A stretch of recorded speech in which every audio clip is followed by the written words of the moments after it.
you want to buy a home, but you got a home to sell, and you're like, I do not want to pay 3% agent commissions right now because I simply need the money in order to buy another home, or I could use the money to buy another home.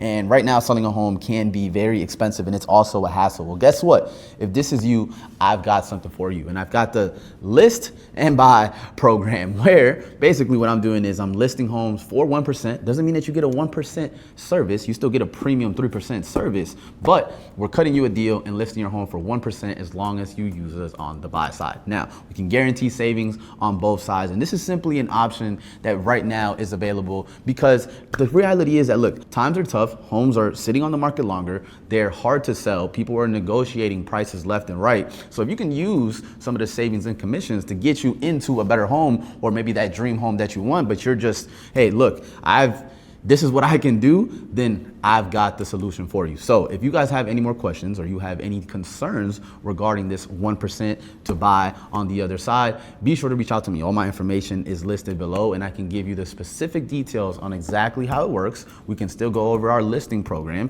and tell you how we still have a premier service at an affordable price, and pretty much put some money back in your pocket so you can use it to hopefully get into that other home, that dream home, or that upgrade that you so want. Or even maybe even downgrade and save some money because the kids are off to college and they're not coming back anytime soon. So with that being said, I am Derek Perez, your local Phoenix Realtor, and I will see you guys on the next video.